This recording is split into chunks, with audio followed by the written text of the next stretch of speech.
Berapa orang ready kata say I?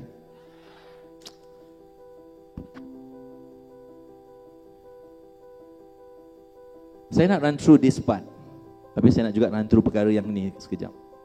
Saya pernah cakap benda ni before dalam sesi video dengan saya, tapi saya nak bagi you nampak the bigger picture. Boleh ke boleh? Dia macam ni. Katalah you nak jadi pemain squash terbaik dalam dunia. Saya ulang. You nak jadi pemain squash terbaik dalam dunia. Adakah you terus beli raket, beli bola dan terus pukul dinding? Baca buku sikit, pukul lagi. Baca buku sikit, pukul lagi. Would you become the best dalam masa yang singkat kalau macam tu? Korang faham tak aku cakap apa? Okay, squash tak faham, badminton. You nak jadi pemain badminton negara. You baca buku, belajar serve, pukul. Serve, pukul. Baca sikit lagi, serve, pukul. Berapa lama agaknya you jadi pemain terbaik dalam dunia? Berapa lama? Cakap orang sebelah, mungkin tak capai langsung. Mungkin tak. Kalau, ni kalau dia. Kalau you tak understand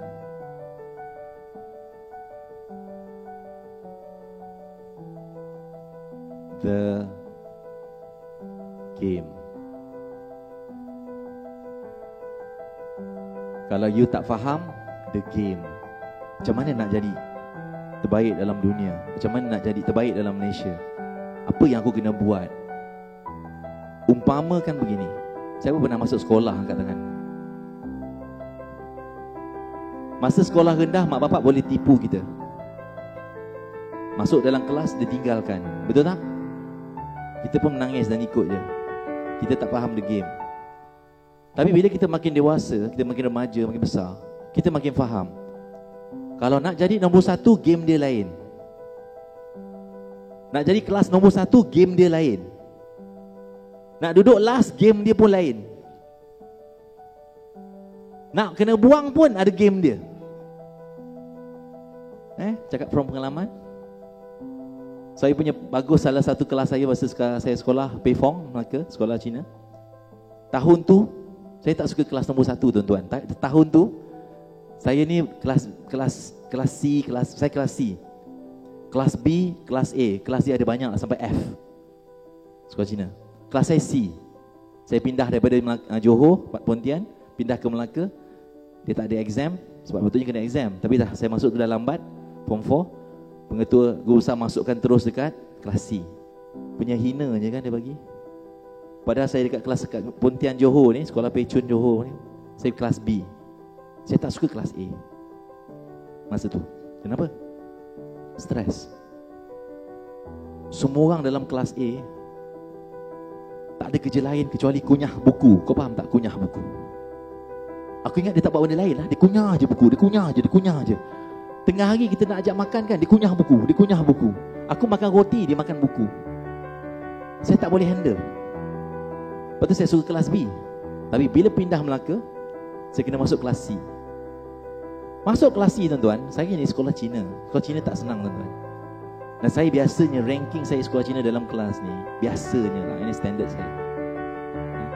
Semua subjek bahasa Cina, semua matematik, sains bahasa Cina. Yang bahasa Melayu, Melayu je dengan bahasa Inggeris.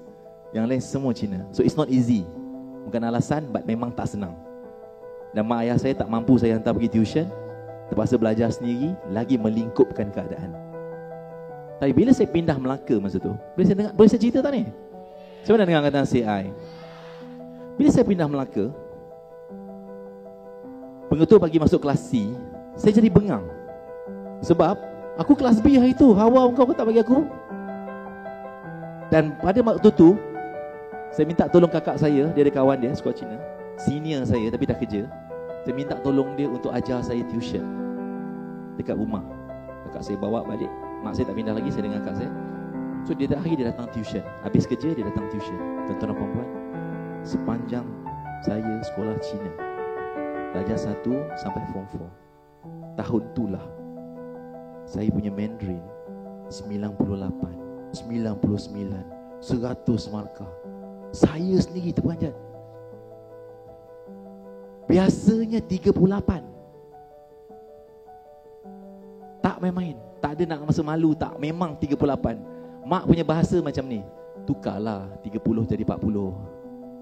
Lain kali keluar result tunjuk mak, tukarlah 40 ni jadi 50. Dia tak ada harapan tinggi sangat dekat bahasa Mandarin tu. Boleh faham tak? Bahasa Mandarin kau dah lemah, kau rasa subjek lain apa jadi? Semua hancur lah sebab Mandarin. Tapi tahun tu tuan-tuan, tahun tu, pasal saya bengang dengan pengetua saya ni, dah masuk kelas C,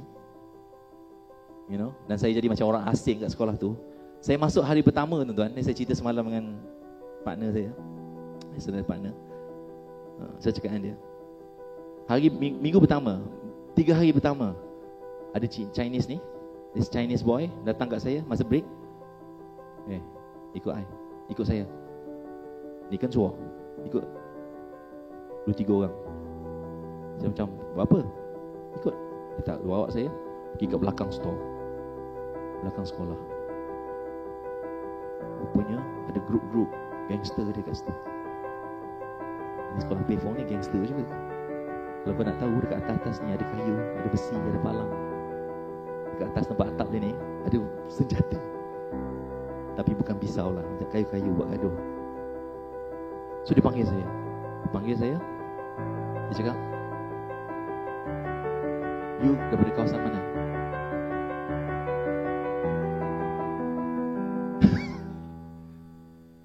Aku tak tahu soalan itu maksud dia apa. Pontian.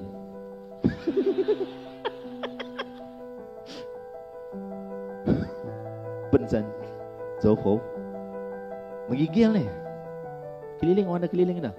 Rupanya dia ada ritual. Kalau ada orang budak baru masuk, dia kena tahu dia ni bawah siapa. Untuk kelas C je. Kelas A tak ada semua tu. Dia kelas C je dia macam tu. Kelas C dengan kelas C lain tau. Dia ada senior dia. So datang dia punya lautak kau tahu, taiko. Lautak dia datang. Pegang ni. Baik, you cakap, you Melayu orang mana punya? Cakap, dia cakap Cina lah. Ni main senali tak? Macam tu lah. Lepas tu Saya cakap Pontian tu tak jadi. Saya teringat kawan saya. Saya baik ada kawan Cina kat Pontian. Dia cakap apa masa saya nak transfer tu, last day tu, dia kata apa? He Zisen. Nama Cina saya He Zisen. He Zisen. Ziqi de zi, senli de sen. Kalau saya faham dia tahu. Ziqi itu semangat, sen kejayaan. Semangat kejayaan. Itu maksud nama saya. Macam apa dia? Kan biasa ada ilmu dengan tak ada ilmu? Beza. Saya kalau cakap dengan Cina, harga insya-Allah gone, turun, junam. Tak pernah hari ni kalau saya negotiate tak jadi. Tak pernah. Sebab saya belajar negotiate dengan Cina sendiri. Dia ajar macam mana nak negotiate. Itu cerita lain. So nak ceritanya adalah dia cekak saya tu. Aku cakap Pontian tak jadi. Saya teringat kawan saya ni cakap, kau kalau pergi Melaka, kalau ada siapa gangster, aku tak sangka lah. Mana aku boleh fikir, aku kat Pontian ni aman damai je aku hidup. Pergi sekolah, balik sekolah, petang sekolah agama, hidup aman damai, tak ada siapa usik. Tiba-tiba pergi Melaka, bandaraya bersejarah sangat ni, kena cekak. Dah terfikir dah, kenapa lah ayah suruh pindah sekolah ni. Patutnya masuk VI, Victoria Institution. Patutnya saya masuk VI tau, beberapa hari sebelum tu. Last minute ayah saya tukar. Dia kata masuk sekolah Cina balik. Okay. Saya teringat kawan saya cakap, kalau sesiapa, mana-mana gangster tanya kau grup mana, kau cakap benda ni. Tak nak cakap lah, adalah tak cakap. Adalah something. Dia cakap ayat tu, saya ingat ayat tu, ada black something, tak boleh cakap. And then saya cakap macam perkataan tu, dia terus lepas. Sebab dia kumpulan 13. Dia kumpulan 13, saya kumpulan lain. Ada black something, tak boleh sebut. Tiba-tiba dia lepas. Lepas tu dia kata, sorry bos. Saya macam, kenapa? Tadi you all ni. Lepas tu So saya boleh balik. Betul semua. Ya, ada yang ikut sampai ke bilik balik. Masa rest ni. Kejap lagi, bos atas dia lagi datang. Masa rehat kedua, kita rehat 2 kali. Atas dia punya bos senior datang. Minta maaf, jangan cakap dengan bos you, kita usik you. Ni real case tuan-tuan, tak main-mainnya, real. Saya macam, apa yang berlaku sebenarnya? Sejak hari itu, memang tak ada siapa usik sentuh saya langsung. Tak ada siapa berani. Aku pun tak faham kenapa sampai hari ini. Pentingnya, grup mana you join.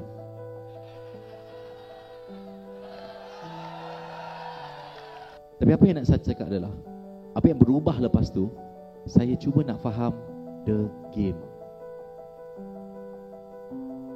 Apa game dia sebenarnya tempat ni? Apa game dia nak belajar ni? Lepas ni nak ke mana? Saya fahamkan game dalam pelajaran.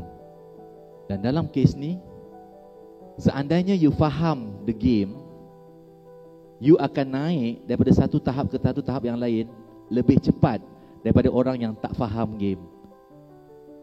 Kalau you tak faham game, you akan try error, dah habis 36 tahun.